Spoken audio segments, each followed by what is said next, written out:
So আজকের ভিডিওতে আমি দেখাবো তোমরা কীভাবে লং ফর্ম ভিডিও থেকে ডাইরেক্টলি শর্ট ফর্ম ভিডিওতে কনভার্ট করতে পারবে উইদিন জাস্ট সেকেন্ড এবং একটা ক্লিক করে, অ্যান্ড ঠিক এইরকম ক্যাপশন ইউজ করে, এছাড়া আরও অন্যান্য কাস্টমাইজ ক্যাপশন স্টাইল।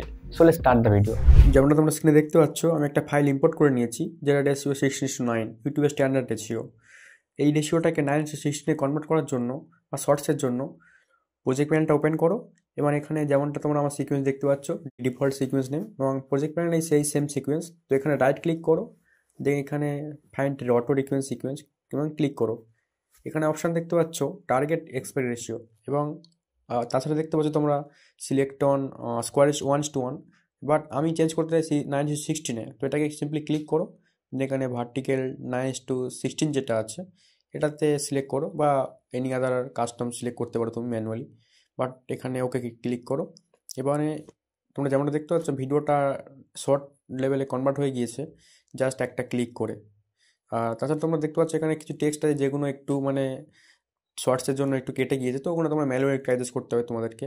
এবং এখানে ক্যাপশন অ্যাড করার জন্য তো এখানে আমি একটা গ্রিন স্ক্রিন অ্যাড করে নিচ্ছি, যেহেতু ওটা পেড সাইট থেকে আমরা করবো।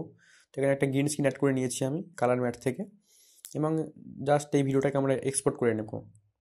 এবং এক্সপোর্ট করার পরে তোমরা গুগলে চলে যাবে এবং গুগলে চলে এসে vid.caption সার্চ করে নেবে এবং এই অপশানে ওই এক্সপোর্ট করা ফাইলটা আপলোড করে দেবে এবং ক্যাপশন এখানে অটোমেটিক্যালি জেনারেট হয়ে যাবে।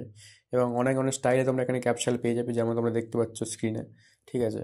এছাড়া তোমরা অনেক কাস্টমাইজ করতে পারবে ক্যাপশনের জিনিসপত্রগুলো। তারপরে এখানে ডানে ক্লিক করো এবং এখানে তোমরা এখান থেকে ভিডিওটাকে এক্সপোর্ট করে নিতে পারবে। তো এখান থেকে এক্সপোর্ট করে নাও এবং প্রিমিয়ারে এখানে চলে আসো।